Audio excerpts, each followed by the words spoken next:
¿Qué es eso? ¿Qué es eso? Es sangre del marranito, del cerdito, ¿no? Y cocinadita, ¿no? Y luego dices, bueno, ¿será bueno comerla o no será bueno? Es que, ¿qué pasa, no? ¿De qué está hablando la Biblia? La verdad, de manera particular, vamos a ver de qué nos habla las Sagradas Escrituras. Antes de empezar, ya oramos por el texto, permíteme, por la exposición del sermón, pero permíteme iniciar de la siguiente manera con lo que estábamos viendo en semanas pasadas, ¿no? Y yo quiero ver esta parte que es muy importante, la recapitulación de la semana pasada, ¿no? Vimos cómo Pablo y Bernabé estaban predicando en regiones gentiles, ¿no? Regiones gentiles, pero en estas regiones gentiles y abriendo el contexto y el entorno de lo que vamos a ver, es muy importante ver que en las iglesias y había judíos también. O sea, eran iglesias mixtas. Hoy es muy complicado nosotros ver una iglesia mixta o ver una iglesia del primer siglo con la entonación del primer siglo. ¿Por qué? Porque aquí todos somos mexicanos. ¿Sí me explico? O sea, no hay personas de otras nacionalidades, aunque algunos parecemos de otras regiones del mundo, ¿verdad? Pero somos mexicanos, todos somos mexicanos. No hay aquí personas que sean de otra nacionalidad. Bien, y esto es algo que nosotros, cuando vemos las Sagradas Escrituras, tenemos que tenerlo y llevarlo a nuestra lectura bíblica personal. Porque nosotros tendemos a ver la Biblia de acuerdo con nuestros lentes mexicanos o latinos. No sé si me explico. Y eso es tergiversar las Sagradas Escrituras. Mira, por ejemplo, y permíteme empezar de esta manera, la cuestión del velo. Pablo habla del velo, ¿te acuerdas? De que la mujer debe de usar velo porque es la señal de autoridad espiritualmente. Y luego dices, a ver, ¿será que las mujeres de la iglesia tienen que usar velo? ¿De qué está hablando Pablo? No, espérame. Es que ahí está en Corinto. Corinto era una región altamente idolátrica y todas las regiones en donde se está predicando son regiones altamente idolátricas y en donde una de las principales divinidades en Corinto era Venus o Diana de los Efesios, pero también tenía templo en Corinto y ahí eran puras sacerdotisas y las sacerdotisas o la manera de adoración era la prostitución, o sea, era algo común para aquella región, en Corinto. Entonces, ¿qué pasa? Que había mujeres sacerdotisas que se arrepentían de su pecado de haber sido sacerdotisas, pero ellas eran prostitutas, o sea, eran mujeres así, y se arrepentían de sus pecados y llegaban a la iglesia, pero las prostitutas en aquel momento se rapaban el cabello y se ponían pelucas. No sé si me explico, no existía el tinte como hoy existe, ¿no? No existía, entonces se rapaban y se ponían, ¿qué? Pelucas.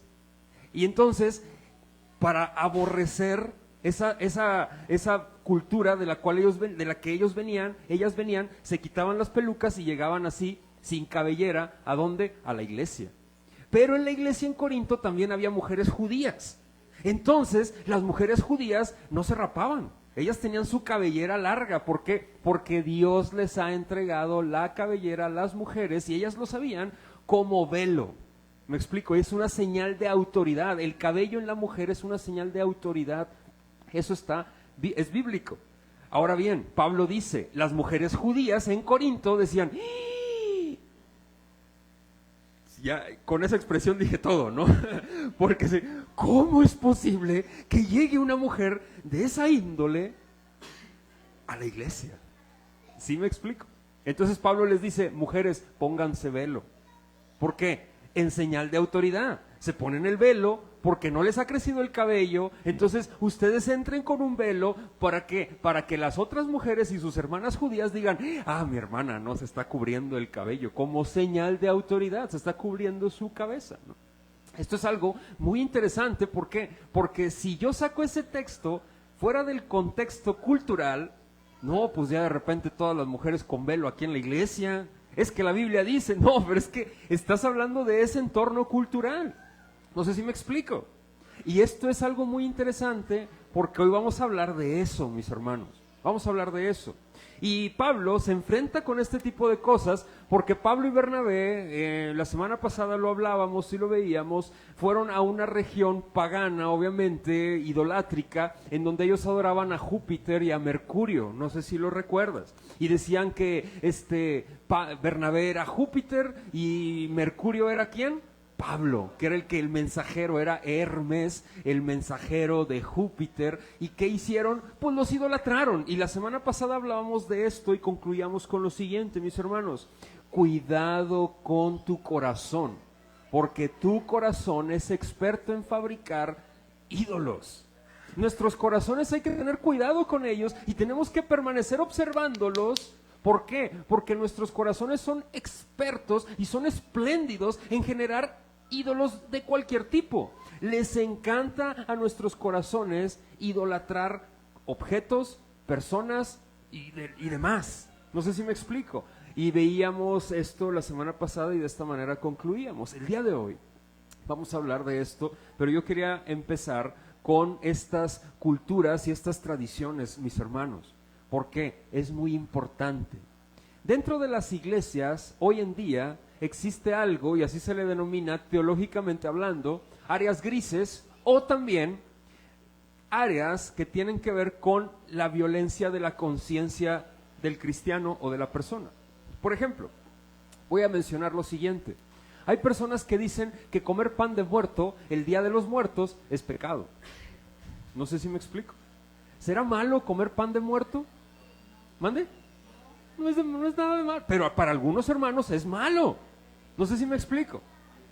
Lo peor que podemos hacer, los que creen que es pecado, los que no creen que es pecado, es señalar y menospreciar a los hermanos que creen que es pecado. No sé si me explico. Eso es lo peor que podemos hacer y eso es bíblico. Ahora bien, esto es muy importante. Por ejemplo, el que si hay decoración de Navidad, ¿será pecado poner decoración de Navidad? Ya lo hablé. No es pecado, pero para algunos hermanos o algunas personas dicen que sí es pecado. Entonces, esto tiene que ver con la conciencia de cada hermano y de cada hermana. ¿Sí me explico? Tenemos que aprender a ver los unos por los otros y tenemos que aprender a cuidar el corazón, el uno del otro. Y empiezo de la siguiente manera, y es mi introducción. Ahorita vamos al texto.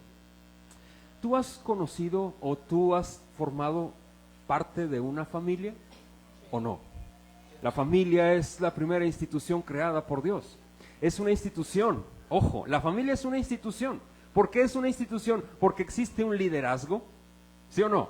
Los hijos saben quién es el liderazgo. A veces la mujer es el líder, a veces el hombre es el líder. Bíblicamente hablando, el liderazgo le pertenece al varón.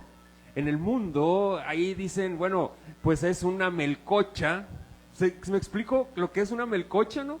Algunas mujeres dicen, o un revoltijo, ¿no? Algunas mujeres dicen, mi esposo lleva los pantalones en la casa, pero yo le digo cuáles se ponga.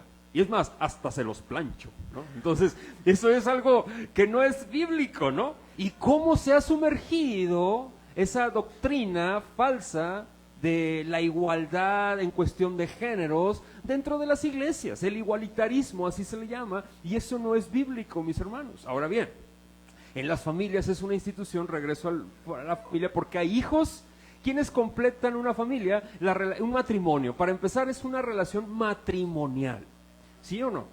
Es un matrimonio de un hombre y una mujer, bíblicamente hablando. Y de ahí descienden, si el Señor permite, ¿los qué? Los hijos, ¿no? Ya sea 1, 2, 3, etcétera, la cantidad que fuese. Ahora bien, de ahí empieza una familia. Y te voy a hacer una pregunta.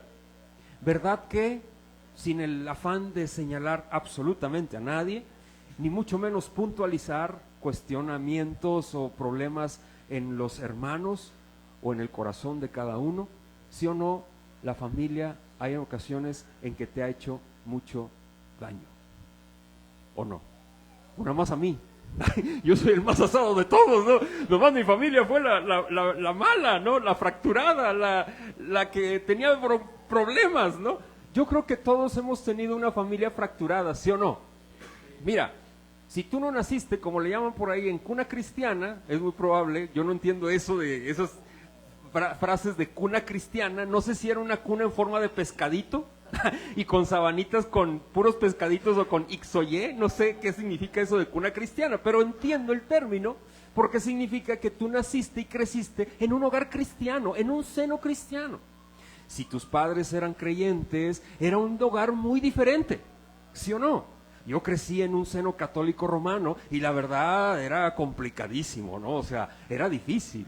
Pero es interesante lo que voy a mencionar. ¿Por qué, mis hermanos? Porque todas las familias fuera de Cristo y también en Cristo, porque somos pecadores, aunque redimidos por su gracia, pero fuera de Cristo están, ¿qué? Fracturados, ¿sí o no? De alguna manera dañan el corazón, algunos no, como decía un hermano hace muchos años, mira, 2, 3, 4 hijos, ya después de 2 se crían solos. Y le dije, yo no sé quiénes, o sea, yo no sé cómo después de 2 hijos se crían solos. Yo no entiendo esa frase porque yo tengo 3 y créeme, no se crían solos, o sea, es más chamba, ¿no? Es más trabajo. Entonces, esto es importante, pero así se acostumbraba en épocas pasadas. Después de 2, ya y déjalos, ahí solos van creciendo y ahí que se desarrollen, ahí que se hagan bolas, ¿no? No, eso genera un daño tremendo, ¿sí o no? Aquí viene el gran problema y con esto inicio mi sermón el día de hoy. Hermanos, el problema es que tú llegas hacia la iglesia con esa concepción de familia. Cuando llegas a la congregación te dicen lo siguiente: Dios es tu ¿qué? Tu Padre. Perdón, pero te voy a decir algo. Cuando a mí me dijeron eso yo dije, no, pues ya. O sea, cuando me dijeron Dios es tu Padre, yo traía una concepción de padre, dije, no, pues está cañón, ¿verdad? No sé si me explico. Tal vez yo no lo mencioné, pero inconscientemente yo veía mi relación con Dios fracturada, lejana. No sabía cómo relacionarme con Dios, porque mi relación paternal fue un caos. Y cuando llego a la iglesia y me dicen que Dios es mi Padre, yo digo, ¿cómo es eso? No entiendo. Y cuando me dicen que la iglesia es tu familia, yo digo, ¿cómo es eso? Pues si mi familia es un caos, no comprendo. ¿Cómo que es mi familia? Y eso, mis hermanos, nos impide servirnos los unos a los otros. ¿Tú sabes a qué vienes a la iglesia? Mucha gente cree que vienes a la iglesia a recibir algo. ¿Sabes a qué vienes a la iglesia? A servir. A eso vienes, a servir. En el servicio adoras al Señor. En la acción del servicio adoras al Señor. ¿Cómo sirves? ¿Qué sirves? Tienes que servir a tu prójimo, a tu semejante. Ese es el concepto de familia bíblica, mis hermanos. Si yo estoy en una familia bíblica, yo estoy para servir, no estoy para que me sirvan. Por eso hay muchísimas fracturas, porque llegas a la iglesia diciendo, yo quiero que me sirvas, yo quiero que me des un asiento, yo quiero que me digas esto, yo quiero que me des una taza de café en mi lugar, yo quiero que me atiendas, hermano, yo quiero que me saludes. Hay personas que me han dicho, yo ya no voy a la iglesia. ¿Por qué? Porque no me saludaron. ¿De veras? Hola, de una vez, perdóname, hermano, hola, te saludo. No sé si me explico. ¿Por qué? Porque llegamos con un corazón egoísta, porque tenemos una concepción de familia que nosotros merecemos absolutamente todo, mis hermanos, y no, nosotros no merecíamos nada. Lo que tenemos es ¿sabes qué? Gracia, por gracia. Ahora bien, entrando en este asunto, voy a entrar en un punto crucial. ¿Por qué? Porque este es el enfoque. El enfoque es, hermanos y hermanas, el cuidado del corazón los unos de los otros. ¿Qué significa eso, mis hermanos? Como dice Pablo, si a mi hermano el comer carne le es ocasión de caer, ¿sabes qué? ¿Comeré carne? ¿Dice? ¿Qué dice en 1 Corintios? No comeré carne. Y dice ahí, jamás.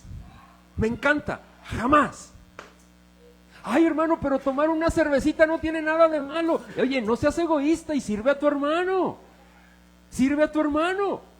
Es que hermano, ya me están prohibiendo aquí. No, estoy diciendo que el objetivo de todo esto es el cuidado del corazón los unos con los otros. Si yo te doy y tú me das, ¿sabes qué se genera? Una hermandad. Por eso cuando llegamos a la iglesia y decimos que somos una familia y no nos cuidamos. ¿Por qué? Porque llegamos con un corazón egoísta. A mí me hicieron daño, a mí me destrozaron, y cuando llego y es una familia, no, pues me van a destrozar igual. Hermano, no, es que tú llegas a la iglesia para servir. Mira, ¿alguna vez tu mamá te puso a tender tu cama? Cuando eras pequeño. Tiende la cama, muchachos. Yo no sé cómo le hacen las mamás que se dan cuenta, aunque no estén en el lugar, se dan cuenta cuando tiende uno la cama y cuando no. O sea, yo no sé cómo le hacen y no tienen cámaras. Están en la cocina y tiende la cama, sí. Y te haces otra cosa y no tiendes la cama y de repente la mamá, te estoy diciendo que tiendas la cama. Yo dije, ¿cómo le hace? O sea, ¿dónde están las cámaras para saber que no? Pero cuando ya la tiendo ya me dice, no me dice nada porque ya la tendí, ¿no? O sea, impresionante. Hermanos, llegamos a la iglesia con esas concepciones. Me van a regañar, me van a llamar la atención, yo no sirvo, me van a fracturar, me van a hacer esto. ¿Sabes por qué? Porque llegas con una mentalidad, perdón lo que voy a decir, egoísta. Dame, pastor, sírveme, hermano, necesito, en lugar de llegar y decir, ¿en qué sirvo? Yo te ayudo. Hermana, aquí está un asiento, hermano. ¿Me explico? No hay esto, yo lo traigo. No hay lo otro, yo hago. Yo digo, yo tomo la iniciativa. Eso es una mentalidad de hermandad. Con ese concepto, mis hermanos, es un área gris que tenemos que empezar a trabajar dentro de la congregación. En este entorno que se va a prestar, vamos a hablar acerca de unos judíos del primer siglo que eran cristianos, pero que ellos decían que había que guardar la ley de Moisés y circuncidarse para poder ser salvos. ¿Es necesario guardar los mandamientos para ser salvo? Pregunta, ¿es necesario guardar los mandamientos para ser salvo? No, para ser salvos no, pero ¿tenemos que guardar los mandamientos hoy en día? ¿Sí o no? ¡Claro que sí! ¡Claro que sí! Se ha sumergido mucho la idea del antinomianismo. Antinomianismo es antiley. Es que vivo bajo la gracia, por eso, porque vives bajo la gracia, nosotros nos dirigimos en base, ¿cuál es tu orden de vida? ¿Cuáles son tus reglas de vida? Están escritas, no son tus emociones. Hermano, es la santa palabra de Dios. Los mandamientos sirven para eso. Jesús no vino a tumbar ni destruir la ley. No vino a derogar la ley, ¿vino a qué? A cumplirla. Y eso lo dice la Biblia. Lo menciona la Biblia, no lo digo yo. Jesús lo dice en Juan, en el Evangelio de Juan dice, el que me ama, guarda ¿qué? Mis mandamientos. Mis mandamientos no son gravosos. ¿Cuáles son los mandamientos? Juan lo dice en su primera carta. Amarás al Señor con todo tu corazón, con toda tu alma, con toda tu mente, y amarás a tu prójimo como ¿qué? Esos dos mandamientos, dices, puedes decir, es lo que nos demanda Jesús. ¿Sabes qué significa eso? Amarás al Señor tu Dios. Es la primera tabla de la ley. ¿Y sabes cuál es el segundo? Es el resumen. Amarás a tu prójimo como a ti mismo. Es el resumen de la segunda tabla de la ley. Jesús lo que está diciendo, no está destruyendo ni agregando mandamientos, ni quitando los mandamientos, ni modificándolos. Simple y sencillamente está afirmando que los debemos de cumplir. No para salvación, porque nuestra salvación la tenemos, pero sí para vida, vida práctica, a eso me refiero. Ahora bien, en esta sintonía, el esquema de mi sermón son 3 puntos. Hermanos, la familia, y hoy voy a hablar de la familia que tenemos en Cristo, y es muy importante, porque tenemos que aprender a cuidarnos el corazón entre nosotros, muy importante. Si no lo hacemos entre nosotros, entonces, ¿quién? ¿Has escuchado la frase, no existe familia perfecta, pero sí segura? ¿Sí o no la familia es segura? Quiero platicarte un testimonio antes de entrar al texto bíblico. Yo me crié con mi abuelita, mi mamá y mi mamá. Mi hermano y yo nos criamos con ellas. Yo cuando yo estaba trabajando, a mí el crimen organizado me intentó secuestrar en una ocasión perdí todo. En la segunda ocasión empecé otra vez a levantarme en la empresa que tenía y otra vez me trataron de secuestrar. Desconozco quién haya sido, qué cártel haya sido, pero el crimen organizado me intentó secuestrar en 2 ocasiones. Cuando el Señor me libró, porque el Señor me libró milagrosamente, literal, milagrosamente. Si vieras lo feo, lo ruin y lo desesperado que se siente, que te apunten con una pistola en la cabeza y no saber qué hacer y que no salga el tiro, es impresionante, impresionante. Entonces, cuando pasé ese proceso, porque Dios lo permitió y le doy la gloria porque Él permitió que pasara eso, porque aquí estoy. ¿Sabes qué? Yo vivía solo y llegué a la casa de mi mamá y de mi abuelita. Híjole, se me hace un nudo en la garganta. Mi mamá me hizo así. Nada más donde me hizo así mi madre, ¿sabes qué? Lloré. Como niño chiquito, hermano, hermana. Como niñito. Y me fui corriendo y que la abrazo. Y me abraza y me dice mi madre, aquí estás seguro. Sí, sí, mamá, aquí estoy seguro. Oye, ya un hombre de casi 30 años. Para mí, el hogar era seguro. Todos los hogares imperfectos son seguros, ¿sí o no? La iglesia debe de tener ese mismo sentir, hermanos y hermanas. Siempre, siempre. Nos dañarán, no seremos perfectos, pero sí, la iglesia tiene que ser un lugar seguro para ti y para mí, porque hemos sido comprados por un precio, y ese precio es un precio de sangre. Amén.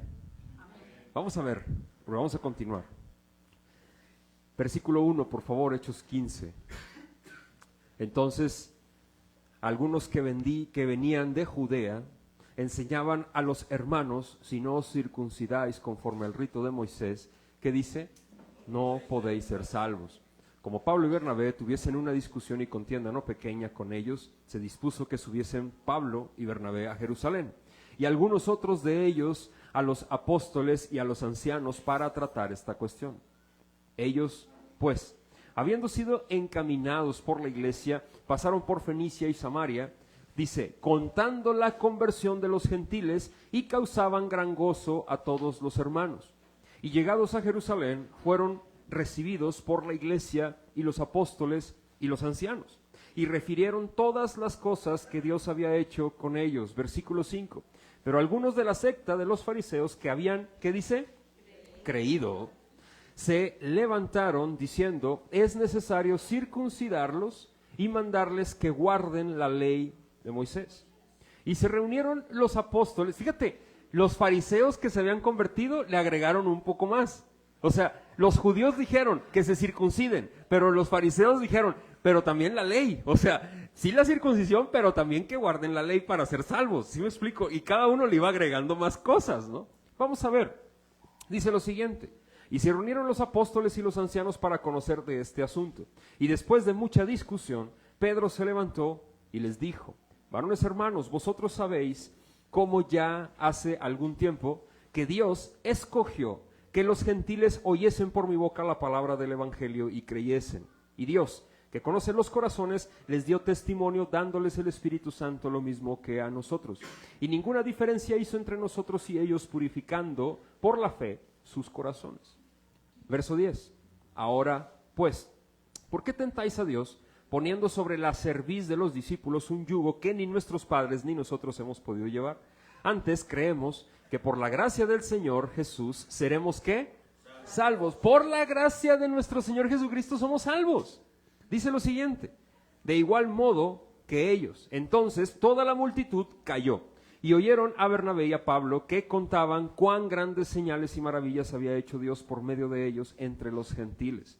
Y cuando ellos callaron, Jacobo, ojo, este Jacobo es Santiago, el Santiago que escribe la carta de Santiago que tenemos nosotros en nuestras Biblias. ¿Sí me explico? Este Jacobo fue hermano de Jesús. Sí, fue hermano de Jesús. Hijo de José y María. Sí, fue hermano de Jesús. Vamos a seguir. Jacobo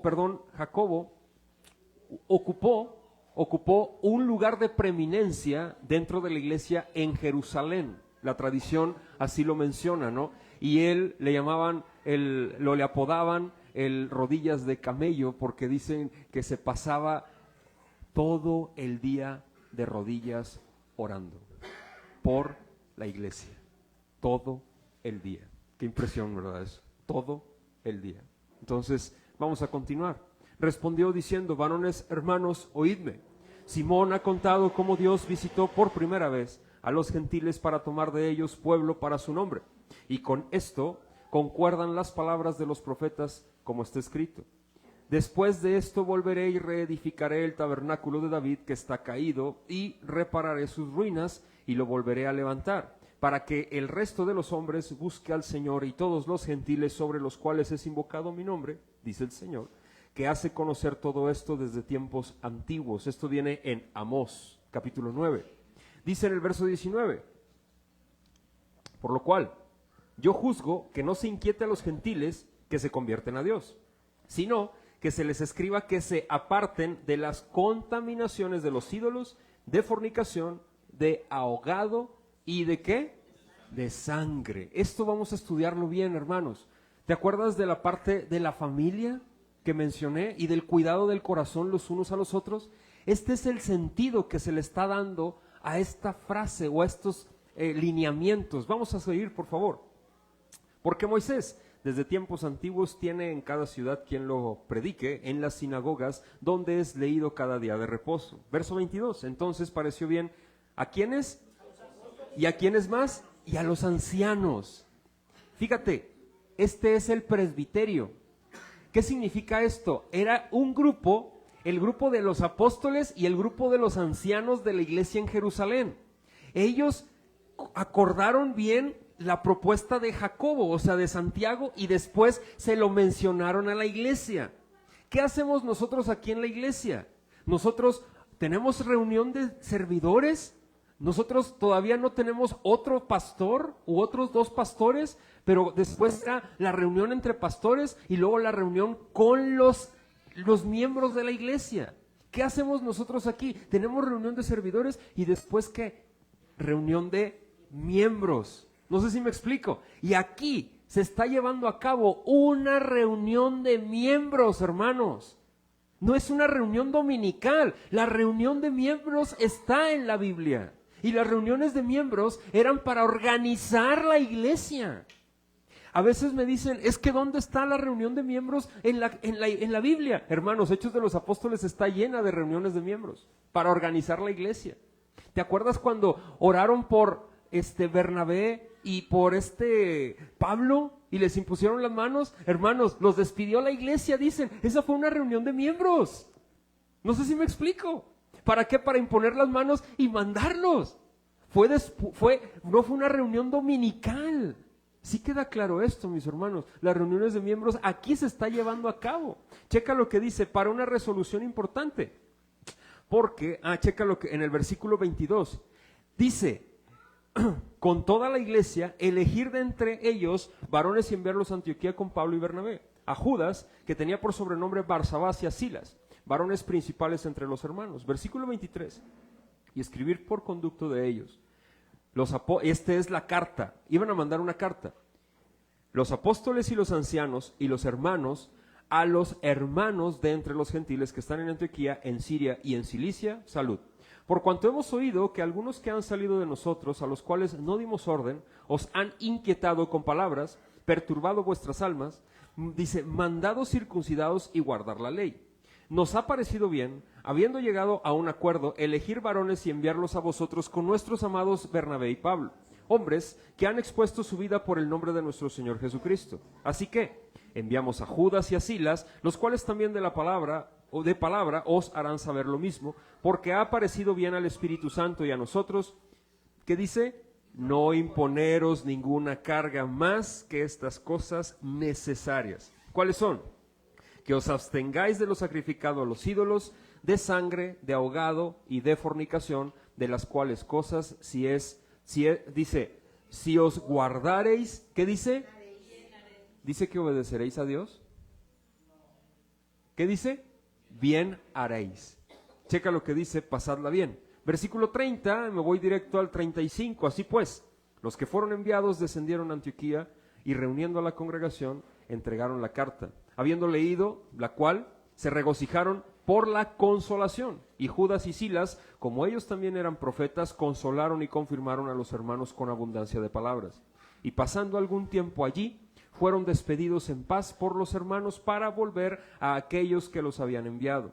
Mas a Silas le pareció el quedarse allí. Y Pablo y Bernabé continuaron en Antioquía enseñando la palabra del Señor y anunciando el evangelio con otros muchos hermanos, ¿no? Otros muchos. Hermanos, el esquema de mi sermón 3 puntos es muy práctico, el sermón del día de hoy. El primero es el problema, del versículo 1 al versículo 5. El punto 2 es el concilio, del 6 al 21, y el 3 es la resolución, del 22 al 35, y me voy directo al problema. ¿Cuál era el problema? El problema era, mis hermanos, que, miren, ¿te acuerdas que empecé con esto? Eran iglesias mixtas, en donde había judíos y había, ¿qué? Gentiles. Los judíos venían de una tradición. El judío todavía tiene esas tradiciones. Guardan el kosher o una dieta especial. No sé si me explico. Los judíos no comen cerdo. ¿Sí sabías eso? Ellos no comen pizza de pepperoni. Comen pizza de queso, pero no comen pizza de pepperoni. No comen tacos al pastor. Dicen, no, porque ¿cómo voy a comer eso? Es cerdo. Y yo digo, qué rico. Entonces, esto es interesante, mis hermanos, pero ellos, la dieta es muy diferente. Y los paganos o los gentiles, pues como nosotros, ¿verdad? O sea, como mexicanos, no tienen filtro de dieta. No sé si me explico. Pues si no hace daño, pues me lo como, me explico, o sea, y sabe rico, me lo como, pero los judíos no, estrictos. Entonces, ¿qué pasa? Empezaba a haber problemas, porque decían algunos judíos, a ver, espérame, ¿cómo que los gentiles no se están circuncidando? Esto significa que no son parte del pacto. ¿Sabes cuál fue la señal del pacto viejo? La circuncisión. No sé si me explico, era la señal del antiguo pacto. Pero ¿quién es el nuevo pacto? Jesús. ¿En quién? En su sangre. Él estableció el nuevo pacto. ¿En quién? En la sangre de Cristo. ¿Hasta ahí vamos bien? Ok, fíjate muy bien. Esto es muy interesante porque para los judíos, ellos no tenían el Nuevo Testamento como tú y como yo. Y no sabían lo que yo estoy explicando ahorita. Ellos tenían una incógnita muy grande en su mente porque decían, bueno, por lógica era lo siguiente. Ellos quieren ser parte del nuevo pacto en la sangre de Cristo. ¿Qué es lo primero que tienen que hacer? Pues cumplir con la regla del primer pacto. No sé si me explico. ¿Cuál es la regla del primer pacto? La circuncisión. Entonces Pablo y Bernabé dicen, no, es que no es así. Es que ya somos parte de un nuevo pacto. No, porque el pacto antiguo era sombra de lo que vendría. O sea, el pacto antiguo, la circuncisión, y eso lo dice Pablo en Colosenses, hablando que la circuncisión de Cristo es suficiente para nosotros. ¿Por qué, mis hermanos? Porque ellos todavía no entendían, estaban comprendiendo la justificación, como tú y como yo la entendemos ahora. Mira, ¿tú has escuchado la frase, en Cristo somos más que? ¿Será cierto eso? ¿Para todo? ¿De qué habla eso? ¿Has escuchado la frase, todo lo puedo en Cristo que me fortalece? En Cristo somos más que vencedores. Sí, pero habla para la eternidad. Habla para la salvación. No es que yo soy vencedor en Cristo para todo. Si me agarro a golpes con alguien, en Cristo soy más que vencedor, órale. No, o sea, no. Porque no es para eso. ¿El contexto cuál es? En la eternidad, o sea, en la vida eterna. ¿Me explico? Yo soy en Cristo más ¡Qué vencedor! Claro, la muerte ha sido aplastada, la muerte no tiene autoridad sobre mí. ¡Wow! Gloria al Señor, porque Él vendrá y yo me voy con Él, porque en Cristo soy más que vencedor. El perfecto amor echa fuera todo temor. ¿Has escuchado esa frase? Lo dice Juan en su primera carta, en el capítulo 4. ¿A qué se refiere? Habla de la redención. ¿El temor de qué? De morir eternamente. ¿Cuál es el perfecto amor? Que Cristo dio su vida por ti.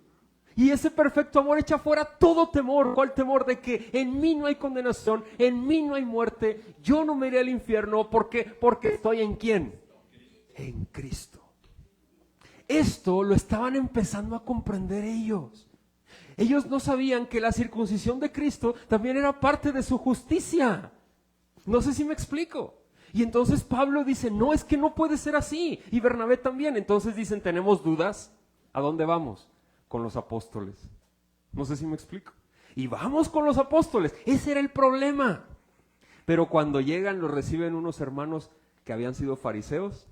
Y les dicen, no, espérame, es que también es necesario que guarden la ley. Y aparte se circunciden. O sea, yo me imagino a Pablo y Bernabé diciendo, a ver, traemos este asunto. Y llegan con los demás hermanos. Y se traen los hermanos de Antioquía, gentiles y judíos y todos. Y llegan y los reciben los hermanos recién convertidos fariseos. Y dicen, hola hermanos, ¿cómo están? Ah, traes gentiles. Ay, pero es que es necesario que se circunciden. Pero aparte, que guarden la ley. O sea, y dice Pablo, no hermanos, ¿qué está pasando? Ok, vamos a conversar con los apóstoles. Y ese es mi segundo punto. Se arma un concilio. ¿Qué es un concilio? Una reunión que se lleva a cabo con los líderes de la congregación en este momento o de la religión cristiana. ¿Para qué? Para tocar temas doctrinales indispensables. Hay 7 concilios que se le llaman los 7 concilios ecuménicos y junto con este son 8. 8 concilios ecuménicos. ¿Sí me explico? Antes de la gran separación entre la Iglesia Católica Romana Occidental y la Iglesia Griega Ortodoxa. Por eso nosotros creemos en los 8 concilios ecuménicos solamente, antes de la gran cisma, de la gran separación. Ahora bien, de ahí vienen los credos, el credo de los apóstoles, el credo niceno-constantinopolitano y el credo de Atanasio. Nosotros abrazamos eso porque es parte de la unidad de la iglesia, los 3 concilios, los 7, agregado 8 concilios ecuménicos. Y en este concilio se menciona lo siguiente, se organizan doctrinalmente y dice, es que no es necesario que se circunciden, no es necesario. Ahora, se reúnen los ancianos, los apóstoles, no es necesario. Se levanta Pedro y les dice, es que yo también le prediqué, ¿te acuerdas cuando predicó Pedro a Cornelio? Eran gentiles y se llenaron del Espíritu Santo. ¿Qué pasa? Dice, yo fui testigo, dice Pedro, de que el Espíritu Santo se derramó también entre gentiles. Luego más adelante, dice Pablo y Bernabé, les platica todo lo que han visto y lo que ha pasado. Y se levanta Jacobo, Santiago, y dice, hermanos, hay algo muy importante que evaluar aquí. Es necesario que nos demos cuenta que Dios de los 2 pueblos ha hecho uno. Pablo lo explica en Efesios capítulo 2, versículo del 21 en adelante. Tanto de judíos como de no judíos. Esos 2 pueblos ha hecho uno. ¿En quién? En Cristo. A través del nuevo pacto. Hermanos, esto no se trata de guardar la ley, porque Cristo guardó la ley por completo. Él fue nuestro representante, Él fue nuestro segundo Adán. Adán era el representante de la raza humana, por eso vivimos en pecado, por eso nacemos en maldad, dice David. Por eso nacemos en pecado. Ahora, esto es muy interesante, Jesús fue el segundo Adán, lo dice Pablo.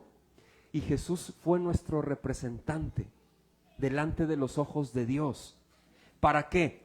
Para cumplir la ley a cabalidad, parecido a nosotros, pero sin pecado. Y también para pagar el precio que tú y yo debíamos de pagar en la cruz del Calvario. ¡Wow! El antiguo pacto fue hecho ¿en quién? En Cristo. En Cristo, no en nosotros. Ahora bien, si Jesús fue mi representante, Él me representa. Él entró a la gloria. Él destruyó a la muerte. Y Él es mi representante delante de Dios. ¿Tendré salvación o no? ¡Claro! Mira, ahorita van a empezar los Juegos de Invierno. La delegación mexicana envió deportistas, ¿sí o no? ¿Ellos nos van a qué? ¿A quiénes? ¿Vas a ir tú? Si tú te vas a ir en el esquí, vas a andar allá todo. No, ¿verdad que no? O ve en el Mundial de Fútbol, ¿sí o no? ¿Se seleccionó a quién? A la selección mexicana, ¿sí me explico? Los mejores futbolistas, no voy a entrar en debate en eso, pero los mejores futbolistas para estar ahí, ¿sí o no? Nos van a, ¿tú vas a jugar? ¿Ellos nos van a qué? Es muy similar con la justificación. Tenemos un representante, pero no como la selección mexicana, no, o sea, un representante perfecto, puro y santo, mis hermanos, delante del Padre. ¿Sí me explico? Y eso es fascinante, hermanos. Eso es majestuoso. Eso es lo que está diciendo Jacobo. ¿Cómo vas a obligar a los gentiles que se circunciden si están en Cristo? ¿Cómo vas a orillar y obligar a los gentiles que guarden la ley si Cristo ya guardó la ley? Hermano, pero ¿y nosotros los judíos qué hacemos? Hermano, date cuenta, también para ti es esa justificación. ¡Wow! Para un judío del primer siglo, dijo, ¿cómo? ¿Cómo? Los demás antaño, ¿te acuerdas de Condorito? A lo mejor no, o a lo mejor no lo vieron ustedes. Cuando leían las historietas y terminaba la historieta de Condorito, se hacía ¡ploc! Y se veía Condorito. ¡Así! Los judíos del primer siglo, ¡ploc! ¿Qué pasa? ¿Cómo que no tengo que guardar la ley para ser salvo? ¿Cómo que tengo mi libertad en Cristo? ¿Qué es eso? Y dicen, esto se llama justificación. Y Pablo lo explica de una manera majestuosa en Romanos. ¿Y por qué lo explica? Porque eso era lo que ellos entendían. Ellos habían entendido esto y estaban comprendiendo esto. Hermano, pero y luego lo de comer sangre, lo de guardarte de los ídolos, ¿de qué está hablando? ¿Que yo me tengo que guardar de los ídolos? ¿Que yo me tengo que guardar de comer sangre? ¿Que yo me tengo que...? ¿Te acuerdas de la familia? ¿Sí te acuerdas o no? Quiero que me acompañes a un texto en Primera de Corintios, por favor.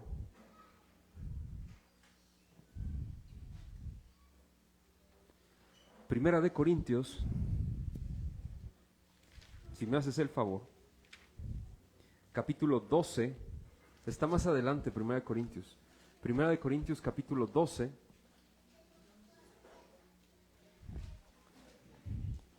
versículo del 26 en adelante. Tú sabes, aquí Pablo está explicando que todos somos el cuerpo, todos los cristianos somos el cuerpo ¿de quién? De Cristo. ¿Sí o no? Sí, amén. En este contexto está hablando Pablo lo siguiente, versículo 26. De manera que si un ¿qué? Miembro padece, ¿qué dice? Dice que todos los miembros se enojan, maldicen, no lo apoyan, golpean, se burlan, se duelen. ¿Con quién? Con él. Checa. Y si un miembro recibe honra, todos los miembros con él que sienten envidia, hablan de él, murmuran, ¿qué dice? Se gozan. Checa lo que dice más adelante. Vosotros pues, ¿sois qué? El cuerpo de Cristo y miembros cada uno. ¿En qué? ¡Wow! ¿Qué? ¡Wow! ¿Qué? Hermano, espera. Déjame decirte esto. Te voy a poner el ejemplo con el cuerpo humano. Si tu dedo se fractura, ¿todo el cuerpo se duele con ese dedo? ¿O no? ¿Verdad que sí? Lo primero que hace, manda señales, el nervio, el músculo, etcétera, lo que se haya roto, manda señales ¿a quién? A don Cerebro. Y don Cerebro manda señales a que no lo muevas. Y dices, ¡ay, me duele! ¿Sí o no? Los analgésicos, ¿qué hacen? truenan el cerebro para que no pase eso y supuestamente se quite el dolor, pero no, es un engaño. No sé si me explico. Es nada más para soportar el dolor. Ahora, esto es interesante. Todos los miembros se duelen con él. Este es el sentido de Hechos 15. Hermanos, si los hermanos gentiles batallan con muchísimas cosas, ¿cómo todavía les estás cargando que guarden una ley que nosotros no pudimos cargar? ¿Cómo les estás cargando todavía que se circunciden? ¿Cómo si estamos justos, si somos justos en Cristo?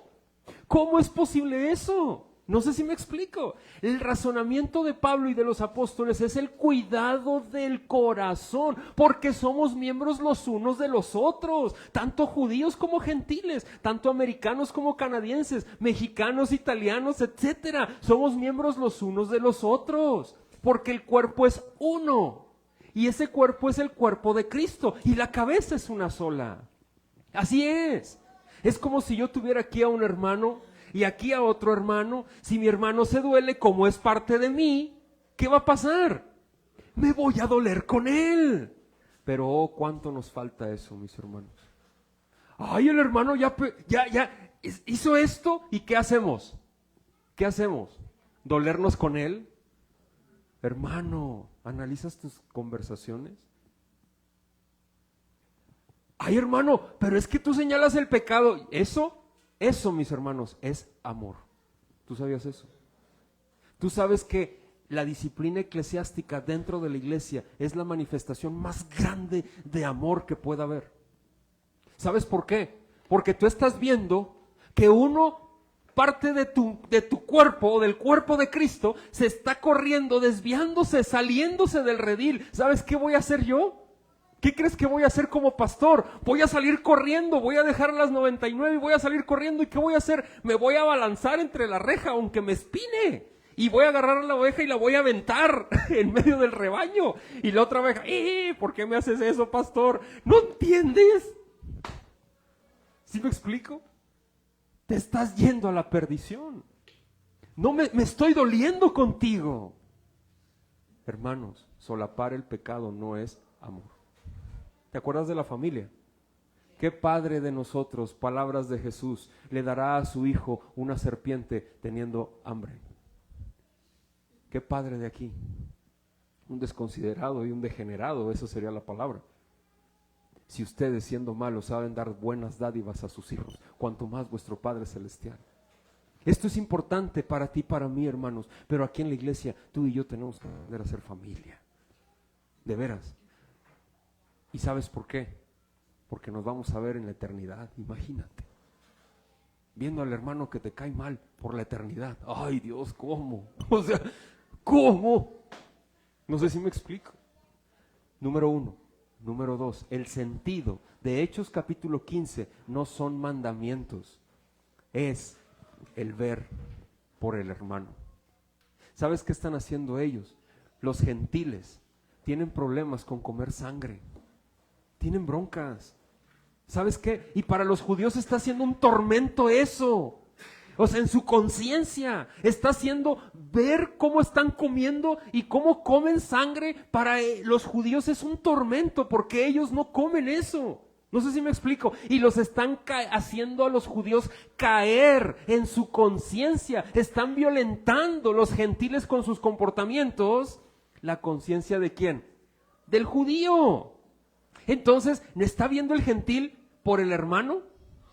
No, está siendo egoísta. Y así hay muchos dentro de la congregación. No vemos por nuestros hermanos. Somos egoístas. Es que yo así soy. Y Cristo así me ha querido. No, hermano. Cristo te llamó siendo pecador. Pero, ¿sabes? Antes de creer en Él, te dio vida. Y una vez que te dio vida, tú no sigues siendo el mismo. ¿Sí o no? Claro que no. Porque Dios no te ama tal cual eres. Déjame decir esto, porque hay muchas frases y tabúes en el cristianismo. Dios no te ama tal cual eres. Dios te rescata, pecador. ¿Para qué? Para hacerte santo, perfecto como Él. No sé si me explico. Él no va a permitir que sigas siendo la misma persona. no lo permite, porque costamos un precio grandísimo, grandísimo. Es mi conclusión y voy a entrar en esto, mis hermanos. ¿Qué significa eso? Que te abstengas de ídolos, de fornicación. Y lo último estaba relacionado con la dieta. Esto es muy interesante, de ídolos. Esto tiene que ver con lo religioso. Y cabe señalar que los gentiles eran altamente idólatras, como hoy en día. Vivimos en una cultura sumamente idólatra, ¿sí o no? Idólatras. Cuando tú vayas a hacer algo por algún familiar, cuida, por favor, muchísimo todo. Todo. ¿Por qué? Porque hay familias que son católicos romanos, por ejemplo. No sé si me explico. ¿Tú sabes que los católicos romanos no son cristianos? Porque no conocen el evangelio, hermanos. ¿Cuál es el mensaje? ¿Cuál es el único poder de Dios para la salvación? El evangelio. Lo dice Pablo, yo no lo digo. El evangelio es el poder de Dios para la salvación a todo aquel que cree. Al judío primeramente y después al griego. El evangelio. Y no conocen el evangelio. No sé si me explico. Ahora, hermano, ¿qué hacer cuando alguien te invita a una reunión católica romana? Hermano, ¿qué hacemos? ¿Voy o no voy? O no. Algunos dicen, yo no voy. Algunos otros dicen, pues nomás por encimita a la cena, o sea, a la comida, ¿verdad? Y otros dicen, pues de lejecitos, ¿no? O no le contesto el WhatsApp. Ay, no, ay, Señor, perdóname, ¿no? Ya, y bloqueo la conversación, la borro, ¿no? Entonces, ¿qué pasa, hermanos? ¿Qué hacer? ¿Qué hacer? Son esas áreas grises de las que están hablando. ¿Sabes qué dice aquí la Biblia? Dice lo siguiente. Dice, esto tiene que ver con lo religioso. Es altamente idólatras. Esto nos guía a qué, mis hermanos. Cuida el corazón de tus hermanos, de tu familia en Cristo. ¿Sí me explico? Si a lo mejor para mí, imagínate si a mí me ves saliendo de una iglesia católica romana, después de una misa, saludando a la gente, y hola, ¿cómo está? Y tú pasas, mira el pastor ahí saludando a la gente como si acaba de predicar ahí, ¿qué harías? ¡Ploc! Como condorito, ¿no? ¡Ploc! ¿Qué pasa con el hermano? Agárrenlo a pedradas, la piden al hermano. ¿Sabes? Tengo que ser cuidadoso, yo y tú, con todo lo que haces. Una vez una hermana, hace años, a mi esposa le pregunta, ¿quieren que yo sea padrino, que seamos padrinos de argollas? ¿Qué hacemos? Bien fácil, regálale las argollas, diles que no te puedes presentar y que agarren a otra persona, a otra pareja y ya. Pero tú regálalas y ya. No acudas a la ceremonia. No violentes el corazón tampoco de tu familiar y ya, una reunión, no le mandes un WhatsApp, te regalo las argollas y ya. No, o sea, ve, saluda y di, aquí están, no puedo hacer más, ¿no? Y punto, ¿no? Protejamos a la familia. ¿Tú proteges a tu familia? Sí. ¿O no? Somos la familia de Cristo, hermanos. Tómalo en serio. Si somos familia, de veras, si somos familia y nos une algo más que la consanguinidad. ¿Sabes qué es? Cristo mismo. Ora por los familiares inconversos. Oremos por ellos. No nos cansemos de orar por ellos. De verdad, no descanse tu alma por ellos. Pídele al Señor que los arrebate de las garras del infierno. Es una realidad. Número 2, la fornicación. Esto es la abstinencia de la fornicación. ¿Sabes por qué dicen la fornicación? Porque la abstinencia de la fornicación protegía a la familia. En aquella época la prostitución era muy común, hermanos. Muy común, incluso en personas de la iglesia, porque era algo muy común. O sea, era algo como si te tomaras una Coca-Cola. ¿Sí me explico? O sea, era muy común la prostitución, la fornicación. Y dicen aquí, no, absténganse de eso porque protege a las familias, a la hermana la protege y a ti también te protege. Por eso Pablo en Corinto dice, somos templo del Espíritu Santo. Cuida a tus hermanos, en este caso cuida a tu hermana. ¿A quién? Pues a tu esposa, es tu hermana en Cristo y es tu esposa. Otra cosa, mis hermanos, esto se convertía en un vicio sexual muy grande, muy grande. el aborto se practicaba y era algo común entre las zonas paganas. Tiraban a los niños, mujeres morían, ya había mezclas para abortar a los niños. Esto era muy preocupante y la iglesia, mis hermanos, se caracterizaba por proteger a los más desvalidos. Agregando a los niños, ¿sabes qué hacía la iglesia, mis hermanos? ¿Saben qué hacía? Había matrimonios que adoptaban niños de las calles, porque había muchos niños tirados. ¿Y sabes qué hacían los matrimonios? Adoptaban a niños para que no estuvieran en condición de calle y de indigencia. Eso hacía la iglesia primitiva. Qué interesante, ¿verdad? Por esto. Y Pablo y Jacobo les dice, absténganse de la fornicación, porque trae un gran problema. No sé si me explico. Lo último está relacionado con la sangre. Pues no debía comerse, pues para los judíos, y eso dice la ley, en ella está la vida. No sé si me explico. En ella está la vida. Yo no como sangre, yo no como moronga, no porque me lo prohíba el Señor, y no porque sea algo que violente los mandatos del Señor, simple y sencillamente. ¿Por qué? Porque hay muchos hermanos que puedo violentar su corazón. No sé si me explico, hoy en la actualidad. ¿Y sabes qué? Y si a mis hermanos les resulta violento en su conciencia, ¿sabes qué? No como, y tan. No sé si me explico, porque yo tengo que aprender, así como tú, a ver primero por la familia. No sé si me explico. Voy a tomar una cervecita, hoy lo vamos a poner, al cabo Dios no ve nada de malo en que me eche una cerveza. Jesús tomó, siempre sacan eso, los teporochillos sacan eso. Jesús tomó, Jesús tomó, sí, claro, hasta se sabe en el texto bíblico, Juan capítulo 12 en las bodas de Canaán. Ay, güey, me salió teólogo el teporochín. ¿Cómo? Sí, ahí dice que Jesús tomó. Sí, pero no caguama, ni caña, ni alcohol etílico, ni nada de esas mugres que tú te metes. Eso no tomó. Tomó vino, y era un vino de uva, que en realidad, mis hermanos, era como un jugo Jumex que tú te puedes tomar hoy en día. Así de fácil. No, pero es que en la Biblia dice que ser borracho nada más es pecado. ¿Me puedo tomar una? Hermano, delante de la congregación, delante de otras personas. Y luego, ¿qué dice el inconverso? ¿Sí o no? El diablo utiliza sus herramientas al inconverso. Luego el creyente va a escondidas y... Pues no que eres cristiano. Ay, Dios mío, bueno, ¿cuándo se va? ¿A poco no? El diablo señalándote y diciendo, no que eres creyente, no que tú muy acá. Ay, bueno, Señor. Luego el escudote, soy pecador. Ay, Dios mío. ¿Cuándo vas a comprender que has sido redimido por gracia? Y que ya no estás en tu antigua naturaleza, sino que estás en una nueva. ¿Cuándo? No te escudes con tu propio pecado. No te escudes con tu propio pecado. No te burles de la sangre de Cristo. Eso es lo que hacemos, mis hermanos. ¿Sí me explico? Concluyo con esto, familia.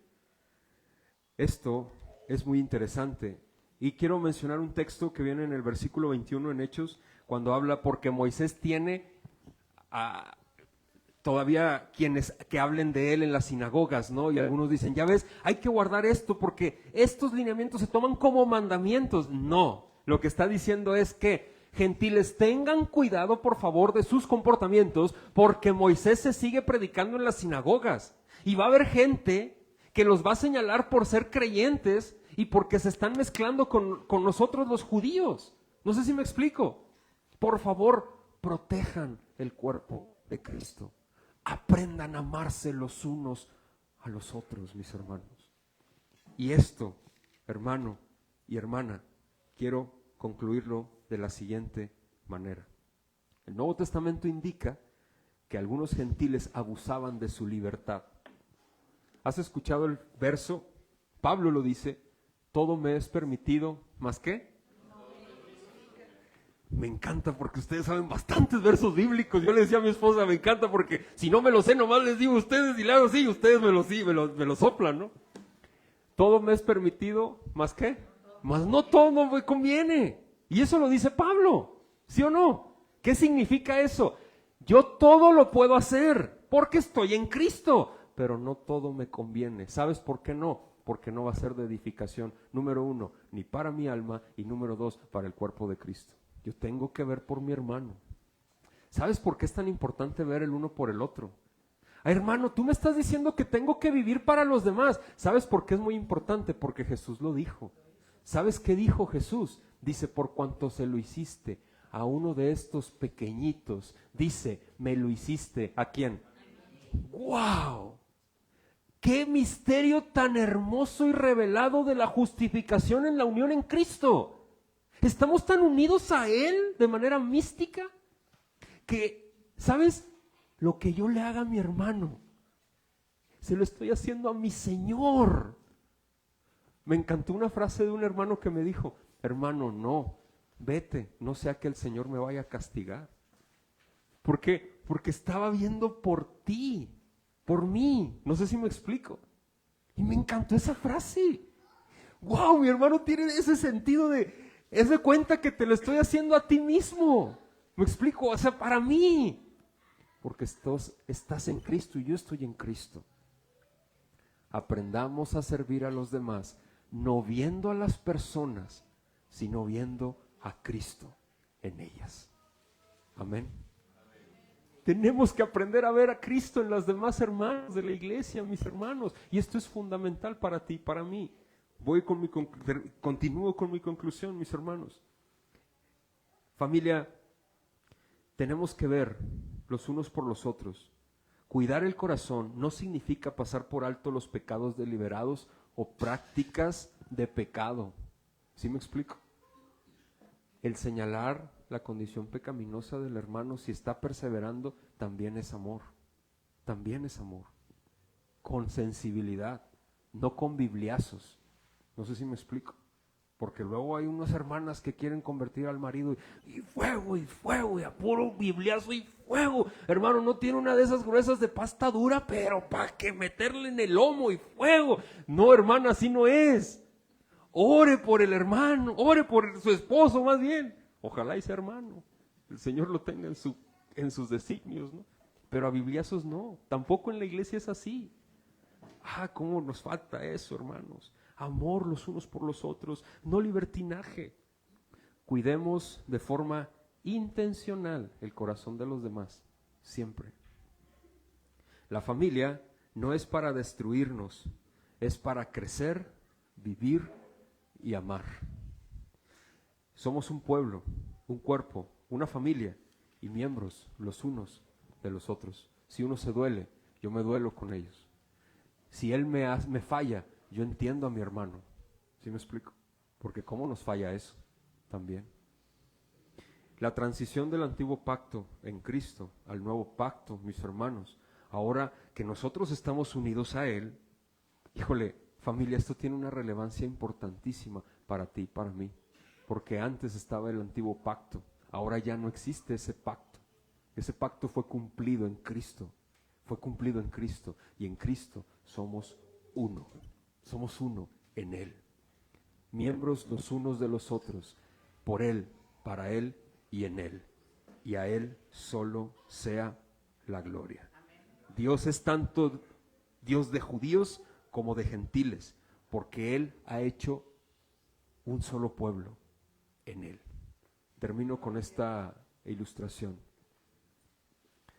Estaba viendo testimonios de hermanos judíos, vi eso hace tiempo, de hermanos judíos que son personas judías ortodoxas, eran judíos ortodoxos y que han abrazado el cristianismo, que Dios los ha rescatado. Y veía algunos comentarios, veía algunos testimonios, pero escuchaba unos testimonios de un hermano en Cristo que está en España, que es misionero, y él dice, hermano, ahí en México no se comprende mucho esto de las etnias, pero aquí en la iglesia hay judíos, hay ¿cómo se llama? Hay judíos, hay marroquíes, hay latinos, hay españoles. O sea, imagínate ese cóctel de frutas tan complejo, ¿no? Pero me encanta ver cómo el hermano judío abraza al marroquí y dice, me encanta porque cuando entienden la justificación los judíos, empiezan a llorar siempre y dicen, ¿cómo? O sea, ¿cómo es posible que Dios tanto amor para la humanidad, tanto amor para los gentiles? ¿Cómo? A nosotros nos entregó la ley y siempre es eso, a nosotros se nos entregó la ley, pero ¿por qué ha alcanzado? Y empiezas a mostrarles eso y dices, wow, tanto amor el Señor, tanto amor. Y es hermoso ver en la iglesia cómo se abrazan marroquíes con judíos, latinos con españoles, porque somos miembros de un solo cuerpo, una sola familia.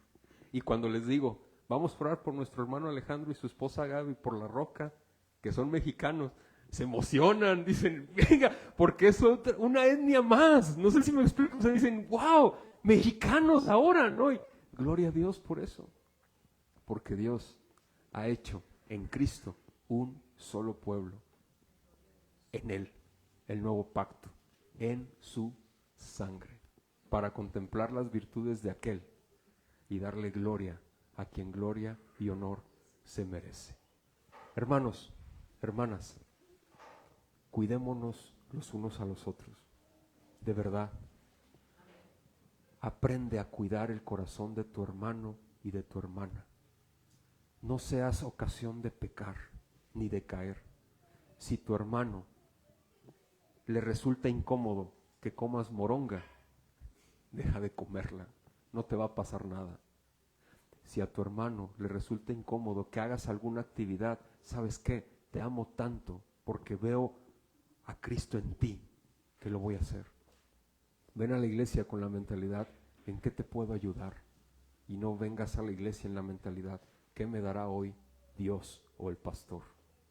Mejor cambia tu mente a una mente humilde de servicio, así como Cristo. Amén. Vamos a orar. Señor, te agradecemos muchísimo este tiempo. Gracias, Dios, porque hay muchísimas cosas que han sido complejas en nuestra vida y también hablando también de nuestras familias, ¿no? Han sido situaciones difíciles con las cuales hemos llegado a tus pies. Sin embargo, tú has sido bueno, has sido misericordioso, bondadoso. Híjole, de los dos pueblos has hecho uno, tanto de gentiles como de judíos. ¿Sabes, Padre? Gracias. Gracias por nuestro Señor Jesucristo. Y ahora queremos pedirte que por favor nos ayudes a verte, mi Señor, a ver a mis hermanos, mi Dios, como sirviéndote a ti, porque sabemos que nos debemos los unos a los otros y ayúdanos a no ser egoístas entre nosotros. Muchas gracias por este tiempo, gracias por tu amor.